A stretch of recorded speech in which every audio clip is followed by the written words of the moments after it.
yafqahu qawli. Amma ba'du.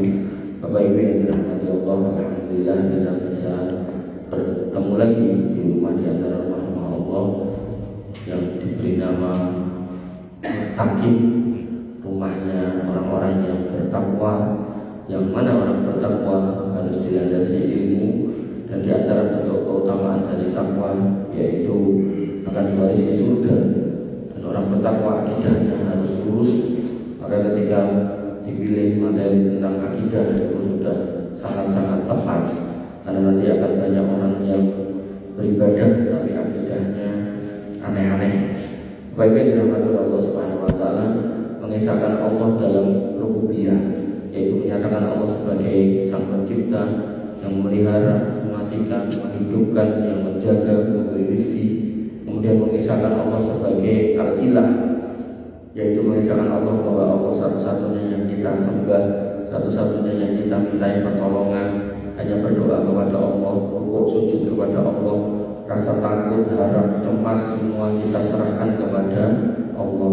Kemudian mengisahkan Allah dalam nama dan sifat-sifatnya. Kita tidak boleh menyebut nama Allah kecuali yang Allah sebutkan.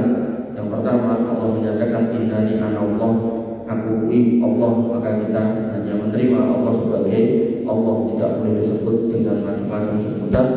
Kalaupun mau menggunakan sebutan yang lain, maka Allah menyatakan walillahil asmaul husna, ada asmaul husna yang tadi oleh Pak Imam Pak Rahmat dibacakan sebagian dari asmaul husna fadhkuruha. Nah, pada malam hari ini Bapak Ibu yang dirahmati Allah, kita masih ke tema tentang nama dan sifat Allah. Kita masuk ke tema judulnya apakah Allah itu berkeluarga. Kita kan dimengerti jawabannya bosan, tapi perlu dipertegas dengan ilmu agar kita mantap, jangan sampai kita ada di atas kebingungan tentang hal ini. Allah menyebutkan pada Quran surat Al-Ikhlas, dan insya Allah kita semua hafal. Qul huwallahu ahad. Katakanlah bahwasanya Allah itu ahad. Ahad itu esa. Nek wahid itu satu, mungkin ada dua, tiga. Tapi begitu ahad itu tidak ada yang kedua, tidak ada yang ketiga, tidak berbilang. Kemudian Allahus somad, Allah tempat bergantung. Artinya ketika kita punya masalah, ya kita gantungkan kepada Allah. Nah, terkait tema kita, apakah Allah berkeluarga? Maka ayat yang ketiganya lam yalid wa lam yulad. Allah tidak pernah punya anak dan bukan anak siapapun. Ini tegas. Allah tidak mau jadi anak siapapun, dan Allah juga tidak mau jadi bapaknya siapapun. Mungkin ada mau ngaku-ngaku putranya Allah, ada mau ngaku-ngaku keluarga Allah. Nah, Allah tidak mau. Kemudian Allah pastikan itu pada ayat yang keempat, walam yakun lahu kufuwan ahad. Tidak ada seorang pun yang setara dengan dia.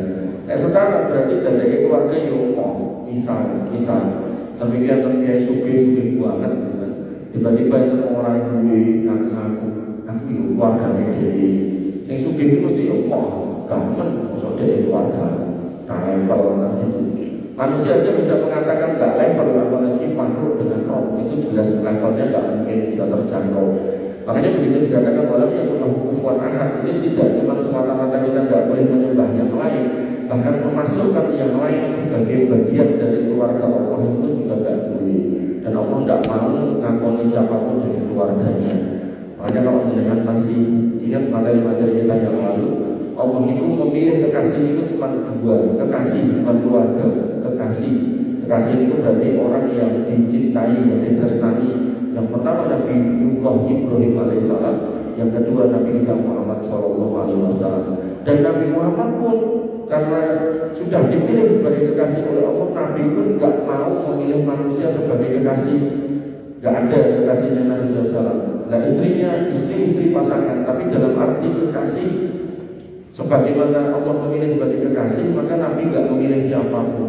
Tapi Nabi pernah mengandai-andai, sekiranya seumpama aku boleh memilih seseorang manusia sebagai kekasih, saya tak pilih kui Abu Bakar.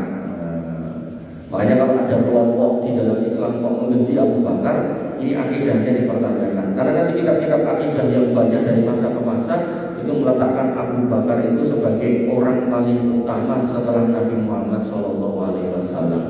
Makanya nanti ada sahabat yang bertanya kepada Rasulullah, ya Rasul, siapakah orang yang paling engkau cintai?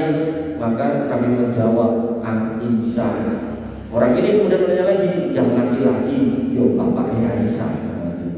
Makanya Bapak Ibu yang dirahmati oleh Allah Subhanahu Wa Taala, kembali ke tema kita, Allah tidak pernah mau jadi anak siapapun, Allah juga tidak pernah mau jadi bapak siapapun, Allah juga tidak mau jadi keluarga siapapun.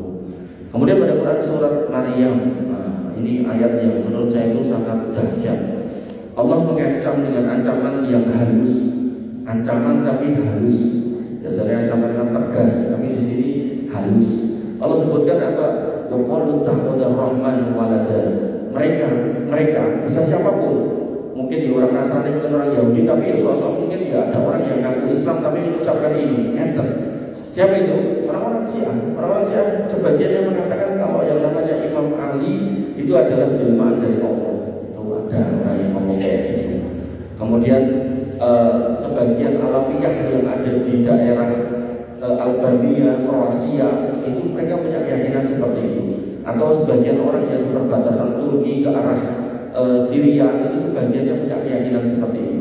Jadi gak melulu ini dominasi orang Yahudi Nasrani, sosok orang Islam itu ya yang aneh-aneh itu. Nah, Allah menyebutkan mereka mengatakan bahwa Allah Ar-Rahman punya anak. Allah menyebut dirinya dengan Ar-Rahman. Dan Ar-Rahman, Ar-Rahim bedanya. Ar-Rahman itu kasih sayang Allah di dunia ini ketika kita masih hidup.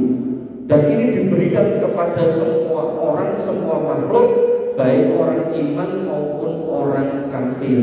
Makanya ada orang kafir yang kaya raya, orang kafir yang dunianya banyak, itu karena Allah punya sifat Ar-Rahman. Dan Ar-Rahman ini yang dibagikan kasih sayang cuma 1%. 99% nunggu jenengan di akhirat nanti. Nah, maka Allah sebutkan di sini waqalu takhadar rahman walada. Allah Ar-Rahman disebut oleh mereka punya anak. Laqad jitum syai'an idda, yang mereka ucapkan sungguh sebuah perkataan yang sangat mungkar. Berarti salah. Tapi karena Allah Ar-Rahman, Allah menunda adabnya. Makanya saya tadi bilang ancaman nek alus, nek mau gatek nek ngerti tafsirnya, orang akan berpikir ini Ar-Rahman, jadi kayak urip senajan omonganmu klaim, jadi kayak nikmat senajan omonganmu luput. Bahkan sampai dikatakan si sayyan idda, sangat mungkar. Dan kemudian Allah sebutkan berikutnya, takadu samawati yatafattarna minhu, hampir-hampir langit itu pecah, terbelah karena ucapan itu. Tapi karena Allah Ar-Rahman gak dipecah, gak dibelah oleh Allah. Wa sakul ardu, dan bumi pun Allah akan belah karena ucapan itu. Tapi Allah gak lakukan karena Allah Ar-Rahman. Kemudian wa tahirul jibalu hadda, dan gunung itu hampir-hampir dibikin runtuh karena ucapan itu. Tapi Allah gak lakukan karena Allah itu Ar-Rahman. Makanya salah satu keutamaan Nabi adalah rahmatan lil alamin. Itu salah satu maknanya dengan diutusnya Nabi SAW, maka anggap bumi hangus kayak kaum-kaum terdahulu sudah tidak ada. Yang ada ya bencana alam, mungkin yang mati sekian ribu orang, tapi nggak sampai mematikan semua orang atau satu negara mati semua gitu, betul. Bapak Ibu dirahmati oleh Allah Subhanahu Wa Taala. Kenapa kok hampir-hampir langit itu dibelah, diruntuhkan, bumi dibelah, kemudian gunung dihancurkan? Tapi kok gak jadi karena Allah Ar-Rahman. Nah, kenapa kok Allah mengancam mau dilakukan itu sebenarnya tapi gak jadi? Anta awli rahmani walada, karena mereka menyebut Allah Ar-Rahman punya anak. Ini pun pintar disebut Ar-Rahman 2 kali. Wala yang bagi rahmani ayat tahidah walada, kali yang ketiga Allah mengatakan gak patut kamu itu ngomong kalau Allah itu punya anak, gak pantas, gak mungkin, gak cocok gitu. In kullu man fis samawati wal ardi ila ar-Rahmani abdan. Keempat kali Allah sebut dalam 5 ayat, dalam 5 ayat Allah sebut 4 kali Ar-Rahman. Di akhir ayat Allah sebutkan bahwasanya sesungguhnya semua yang di langit dan di bumi illa ar-Rahmani abdan. Mereka semua di hadapan Allah, menghadap Allah, posisinya adalah hamba, makhluk, bukan keluarga Allah, apalagi anak Allah, apalagi pasangan Allah, tidak mungkin. Oleh karena itu maka Allah menyebutkan 4 kali Ar-Rahman. Ini pepele buat kita. Nek Allah masih mau nyabari kelakuan mereka. Kenapa? Karena kalau misal mereka mengucap Allah punya anak, lalu malaikat turun di suatu laki, itu insya Allah besok itu semua masuk Islam. Tidak seperti itu konteks teknisnya. Allah menyebutkan alladzi khalaqal mauta wal hayata liyabluwakum ayyukum ahsanu amala. Hidup dan mati Allah yang ciptakan, dinamikanya Allah ciptakan agar kita itu mencari jalan kebenaran, bukan dipaksa untuk mengikuti kebenaran. Kita suruh nyari. Makanya orang sholat sama orang nggak sholat kadang rezekinya banyak, saya nggak sholat kadang. Itu bukan berarti yang nggak sholat benar, itu tetap salah. Makanya sholat dan tidak sholat bukan menjadi patokan rezeki banyak atau tidak. Semata lagi kafir dan tidak kafir itu juga bukan menjadi patokan nek wong iman kudu rezeki oke atau sebaliknya, enggak. Ada orang iman yang rezekinya banyak, ada orang yang kafir rezekinya banyak. Maka di antara mereka semua yang paling benar tetap yang iman. Soal rezeki itu dikembalikan kepada hikmah dari Allah Subhanahu wa taala kepada kita. Bisa jadi rezeki kita enggak banyak, tapi Allah menginginkan kita istiqomah di atas kebenaran. Karena mungkin saja kita dikasih rezeki yang banyak, bisa jadi kita sudah enggak mau menginjakkan kaki ke masjid. Makanya nikmat itu harus dilihat apa bentuknya, itu di situ kita syukuri. Ketika kita masih punya keluarga, nah itu kita syukuri. Mungkin ada orang yang tidak punya keluarga. Demikian juga mungkin kita sudah punya semuanya, terus orang lain nggak punya, ya sudah kita syukuri yang kita punya. Orang lain yang nggak punya, itu kita minta untuk bersabar. Bapak Ibu yang dirahmati oleh Allah Subhanahu wa taala. Kemudian pada ayat berikutnya pada Quran surat Maidah, Al-Maidah ayat 18, Allah menegaskan kalau Allah itu tidak punya anak. Wa qalatil yahudu wan nasara nahnu abna'ullah wa ahibba'u. Orang-orang Yahudi dan Nasrani itu menyatakan kami itu anak-anak Allah dan kekasih-kekasihnya. Lu ngaku-ngaku. Dan sering ikutan bis tertentu niku sing sok-sok kena arep bis keluarga Allah yang itu tahu. Ini Allah sudah tolak, tidak ada keluarga Allah itu tidak ada. Qul falima yu'adzibukum bidunubikum. Allah menyebutkan, katakanlah maka mengapa Allah menyiksa kamu karena dosa-dosamu. Nek kowe anak Allah, kenapa kok dinyatakan laqad kafara alladziina qalu innallaha salisu salasa? Kalau kamu anak Allah, kenapa Allah menyatakan telah kafir orang yang menyatakan Allah itu satu dari tiga dari satu? Itu ada ayatnya. Kemudian laqad kafara alladziina qalu innallaha huwal Masih ibnu Maryam. Kenapa kamu dikafirkan karena menyatakan Al-Masih putra Maryam itu Allah? Maka kenapa semua itu? Qul falima yu'adzibukum bidunubikum bal antum basarun mimman khalaq. Ketahuilah kamu itu cuma manusia yang diciptakan ya kayak kami ini. Yaghfiru liman yasha'u wa yu'adzibu man yasha'. Yang mana sangat mungkin Allah akan mengampuni dosa siapapun yang dikehendaki, begitu pula mengadab siapapun yang dikehendaki. Walillahi mulku samawati wal ardi wa ma bainahuma. Yang menguasai langit dan bumi dan semua yang ada di dalamnya ya cuma Allah.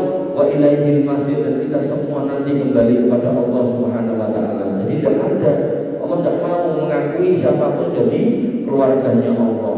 Kemudian pada Al-Maidah ayat 116 Allah juga tidak mau mengakui Ibunda Maryam itu sebagai istrinya. Allah Subhanahu wa taala berfirman, "Wa idz qala Allahu ya Isa."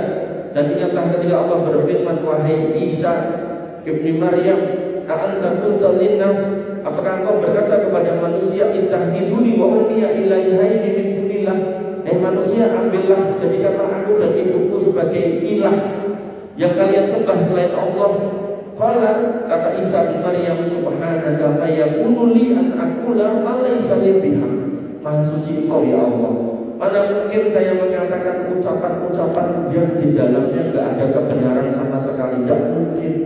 Tidak mungkin saya mendakwakan diri seperti itu, tidak mungkin. Makanya nanti ada Al-Masih Isa bin Maryam, nanti ada Al-Masih Ad-Dajjal. Nah, dua-duanya ini kalau dalam bahasa Inggris itu disebut Mesiah. Nah, itu maknanya kalau secara keagamaan mereka, ada budaya di orang Yahudi kalau diangkat menjadi rasul atau orang-orang yang utama itu dikurangi, diminyaki kepalanya, diusap.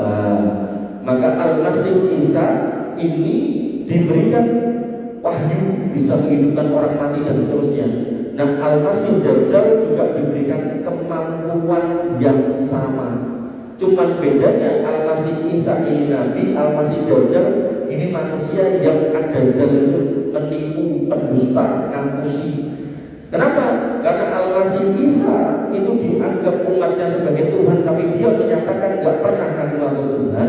Tapi Al-Masih Dajjal dianggap manusia pada zaman itu sebagai Tuhan karena dia memang minta disebut sebagai Tuhan. Ini bedanya. Bapak Ibu yang dirahmati oleh Allah Subhanahu wa taala. Nah, Al-Masih Isa mengatakan subhanaka ma yakunu li an aqula ma laysa li bihaqqi. Maha suci Allah, Engkau ya Allah, tak mungkin saya mengucapkan kata-kata yang di dalamnya tidak ada kebenaran sedikit pun. In kuntu qultuhu faqad alimta. Nek bener saya dulu pernah ngomong itu, panjenengan itu ngertos. Artinya saya tidak mungkin berdusta kalau saya tidak pernah mengucapkan itu. Ta'lamu ma fi nafsi wa la a'lamu ma fi nafsi. Engkau maha tahu atas apa yang di dalam diriku, tapi aku tak tahu apa yang ada di dalam diri engkau. Innaka antal allamul ghuyub. Sesungguhnya engkau adalah Rabb yang maha tahu, yang gaib. Bapak Ibu yang dirahmati oleh Allah Subhanahu wa taala. Kemudian Allah menyindir lagi orang-orang yang menyatakan Allah itu punya anak. Pada Quran surat Al-Kahfi disebutkan pada ayat yang pertama, Alhamdulillahilladzi anzala ala abdihil kitaba wa lam yaj'al lahu iwaja. Segala puji bagi Allah Subhanahu wa taala yang telah menurunkan Al-Qur'an untuk hambanya Muhammad SAW, dan Quran itu tidak pernah menjadi kitab yang bengkok, yang keliru. Qayyiman liyundhira ba'san shadidan min ladun. Dan Quran itu menjadi bimbingan yang lurus untuk memperingatkan akan kerasnya siksa dan pedihnya adab di sisi Allah Subhanahu wa taala buat orang-orang yang ingkar. Wa yubasyshirul mu'minina alladziina ya'maluna shalihat, dan menjadi kabar gembira buat orang-orang yang beriman, yang beramal saleh, anna lahum ajran hasanah, bahwa mereka akan mendapatkan pahala yang sangat baik. Magizina fihi abada. Dua kelompok manusia itu, baik yang kafir maupun yang iman, akan kekal di akhirat nanti. Wa yundirul ladzina qalu takhadallahu walada. Dan Quran itu menjadi peringatan buat orang-orang yang mengatakan kalau Allah itu punya anak. Artinya orang-orang Nasrani Yahudi itu kalau mau membaca Quran, dia akan mendapati banyak ayat yang mengingkari ucapan itu. Makanya kalau ada perjanjian lama, perjanjian baru, Quran itu perjanjian terakhir. Harusnya Old Testament, New Testament, The Last Testament, harusnya manusia itu merujuk kepada perjanjian terakhir. Sama kayak undang-undang itu loh, peraturan di negara kita. Dan undang-undang ini, nah, otomatis yang kita rujuk yang terakhir. Kalau rujuk yang dulu, sedangkan ada yang baru, itu benar keliru yang lama itu. Karena mesti diganti. Makanya begitu kemudian Allah turunkan dulu ada Yahudi, kemudian ada Nasrani, maka Yahudi ini harusnya bergeser ke Nasrani. Begitu Nasrani diturunkan Islam, harusnya yang Nasrani dan Yahudi ini geser kepada Islam. Tapi mereka pilih bertahan di tempatnya masing-masing, ya itu pilihan. Makanya Allah menyebutkan bahwasanya wa yudhirul ladzina qalu takhadallahu walada.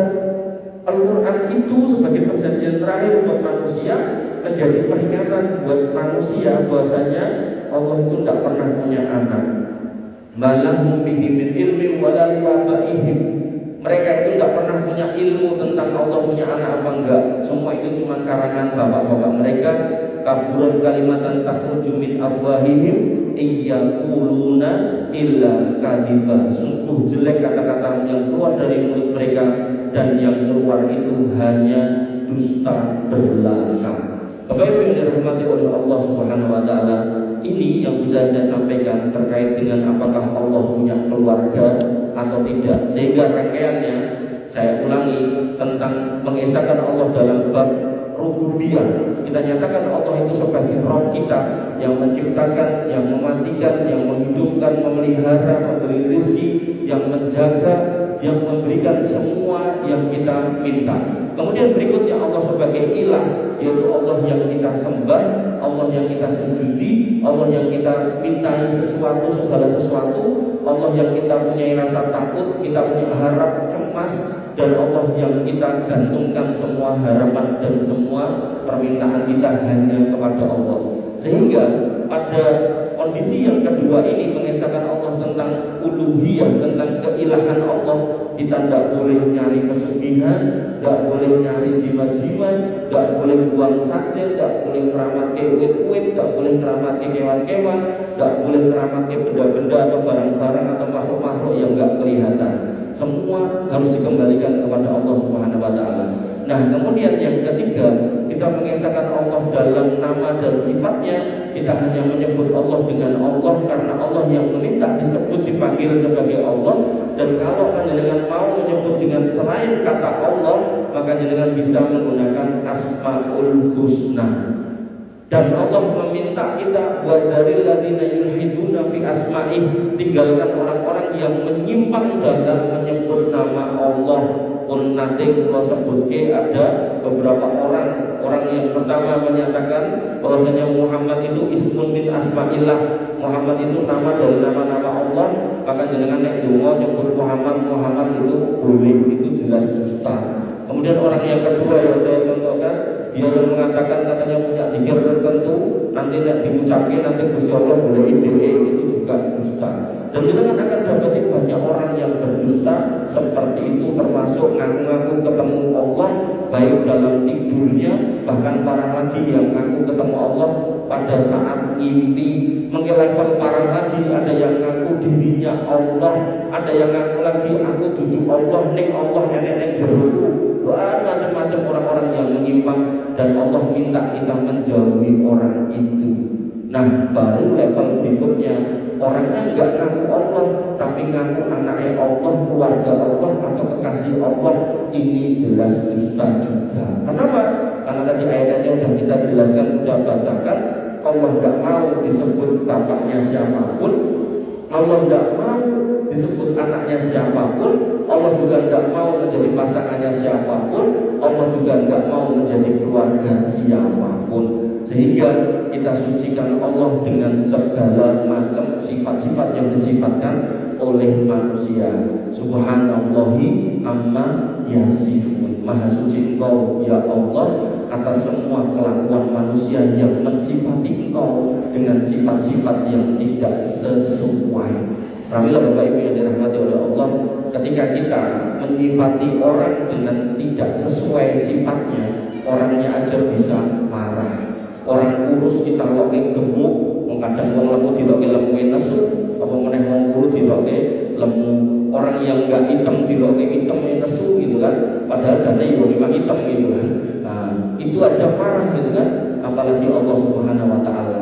Makanya kita tidak boleh mengatakan tentang Allah kecuali ada dalilnya dari Quran dan ada dalilnya dari sunnah yang sahih. Kalau memang ada, silakan dinyatakan sebagaimana Allah nyatakan, silakan diucapkan sebagaimana Nabi tuntunkan. Kalau tidak ada dari dua dalil itu, maka kita tawakuf, kita berhenti, tidak perlu ngarang-ngarang, tidak perlu kemudian aneh-aneh. Sampai suatu ketika gue itu nanti didudui gambar, Mas, Allah ini, kok iso-iso nih gambar orang entuk sangka grup nopo, jadi dia senang banget berdebat. Di perdebatan itu nanti ada orang yang merangkul dalil, salah satunya tidak ada dalil yang menyatakan Allah itu punya tangan kiri. Akhirnya digambar tangan itu tangan kafir, terus bentuknya kayak menungso. bukan kayak gini. Nah kok sampai yakin bukan kayak gini? Allah yang menyatakan laisa kamitslihi syai'un wa huwas samiul basir. Allah pun tidak serupa dengan makhluk manapun. Lah bentuk itu sudah kaya menungso. Berarti kan Allah orang ini. Lah kaya piye? Aku ora ngerti. Lah kapan lek ngerti? Iku nek mlebu swarga. Lah kok iso mlebu swarga ya urung. Makane amale tambah wae rasa kok kayak debat karo wong kaya ngono kuwi. Makanya Bapak Ibu yang dirahmati oleh Allah, dalam kondisi tertentu Imam Ahmad menyatakan meninggalkan debat yang tidak jelas, apalagi bersama dengan orang-orang yang tidak jelas, yang tidak ada ujung pangkalnya, itu terkadang lebih baik. Jadi tidak selalu menghadiri debat itu baik. Mengenai dia ini menyadari Allah, Mas, Quran ini benar, firman Allah, dan benar toh Pak, masa orang benar. Soalnya aku ini lagi debat di Facebook. Mau kok tidak debat di Facebook soal Quran kita hiwong cukup dengan iman ini nggak usah diperdebatkan. Begitu dengan perdebatkan, sedangkan nggak bisa memberikan argumen, mulai muncul keraguan, bahaya. Dan kadang mereka berdebat dengan pertanyaan-pertanyaan yang mungkin sepele, tapi kita itu mikirin jeru. Saya pernah cerita mungkin di sini kok ada orang Nasrani pernah nanya ke saya, bumi itu bulat, ya orang kok boleh lo dalil di Quran, nek Quran bener iso jawab bojone, nek ora bener tinggal lo. Ya saya cari dari depan sampai belakang, nggak ada itu satu pernyataan pun nek bumi itu bulat. Mungkin dengan enten sing kepanggil udah kayak identik itu. Bukan enten. Allah berfirman ayat ini Quran ini bumi bulat, tidak ada. Terus kemudian saya cari lagi fenomenanya, ada siang malam, ada rotasi, ada pergantian musim, ada manjilah-manjilah. Saya jelaskan berarti ini kabeh fenomena bumi itu berputar. Dan tidak muter kan bunder, kata dia orang pasti bunder sing iso muter. Nah, terus benda apa sing orang bunder yang muter? Kata dia kotak piye maksudku? Lah dadu kae muter. Oh iya, kowe tukang judi. Makanya kita itu niku ketika kita mau diskusi kita harus ngerti kemana arahnya. Nek arahnya mau cuma debat usir mending ditinggal. Apalagi tema-tema akidah ya. Jangan kalau tidak punya istilahnya fondasi yang kuat bahaya. Karena mereka itu kadang menggunakan kalimat-kalimat ringan untuk kemudian mematahkan iman dengan yang sudah dengan kukuh dari kecil bahkan dari lahir sampai sudah besar tua seperti ini. Bapak Ibu dirahmati Allah, mau pilih mengatakan yang bisa saya sampaikan, kurang lebihnya saya mohon maaf. Alhamdulillah, yang mau nanya enggak? Enggak ada tahu. Iya, betul. Pak Dul. Menyebutkan bahwa yang beragama Nasrani itu sebagai karena Allah. Kemudian kalau yang jauh itu Uzair. Allah.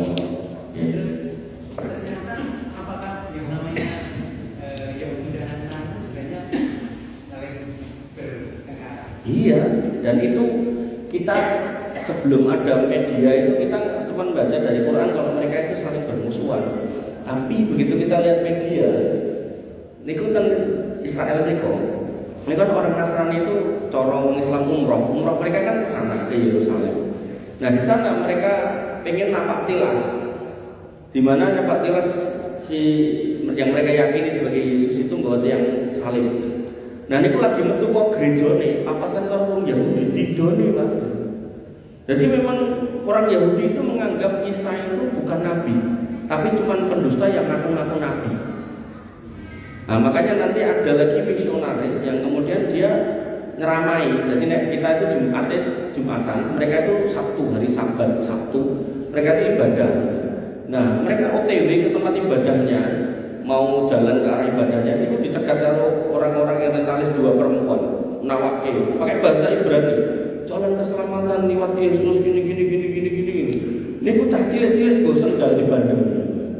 Ini menunjukkan sebenarnya jane loh ya, Donald Trump itu nek dukung Israel itu jane nggak sesuai dengan sejarah. Kenapa? Karena yang menghasut Kaisar Romawi atau gubernur Romawi pada waktu itu di situ untuk kemudian menangkap Isa dan kemudian disalib itu orang Yahudi. Yang memprovokasi itu orang Yahudi. Dia mengatakan ini akan cekal menjadi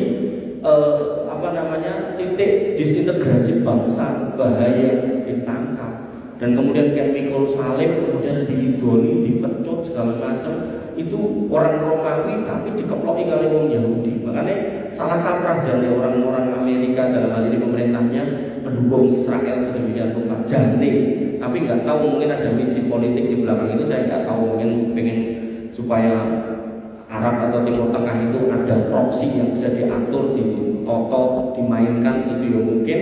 Atau kemudian di Amerika itu enten asosiasi Amerika Yahudi yang dia itu nyetir presiden dan pemerintahannya lebih bisa, termasuk pengusaha-pengusahanya banyak. Maka ya ulama apa yang terjadi di situ. Tapi kita melihat atau membaca hadis tentang Dajjal, memang fitrahnya, sunatullahnya, mereka orang Yahudi itu kan pencarawale. Dengan adanya apa yang terjadi sekarang, mereka melumpuh. Nah, dengan melumpuh itu nanti mereka akan menyambut kedatangan Dajjal. Begitu mereka sudah bersama Dajjal, disitulah kaum muslimin tinggal gropyokan. Nek melumpuh gropyokan kan penak. Dan Nabi itu sampai mengatakan nanti kalian akan habisi mereka sampai mereka itu sembunyi di balik batu, di balik pohon, di balik tembok. Batu, pohon, dan tembok itu mengatakan iki Yahudi ning buriku. Jadi sampai waktu pohon dan tembok itu sangat ngomong iki Yahudi ning buriku patenono. Kecuali satu pohon, yaitu pohon korkot, dia nggak akan ngomong, dia diam. Nah, kemudian kita mungkin batin, berarti orang Islam kejam ngomong materi orang Yahudi. Nah, dengan adanya yang sekarang ini panjenengan persane piyambak kan sebenarnya orang Yahudi koyo ngopo kan gitu.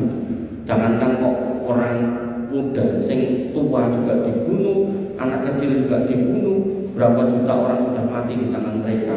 Semuanya bungkam. Makanya Bapak Ibu yang dirahmati oleh Allah Subhanahu wa taala, nah saya melihat ini sebagai corong roda itu memang perputarannya itu menuju arah yang diceritakan oleh Nabi SAW, yaitu dekatnya hari kiamat, di mana mereka sedang menunggu juru selamat mereka yang terakhir, yaitu Dajjal. Orang Yahudi menunggu juru selamat terakhir mereka Isa Al-Masih. Tapi nanti apesnya begitu Isa Al-Masih itu turun, tidak membenarkan apa yang mereka nyatakan bahwasanya dia anak Tuhan, justru dia akan membunuh babi, mematahkan salib, dan meluruskan akidah mereka buat yang masih mau lurus. Tapi nek gak gelem lurus ya kan melu Dajjal gelut bareng. Dan kalahnya Dajjal di tangan Isa Al-Masih ini bukan pedang-pedangan.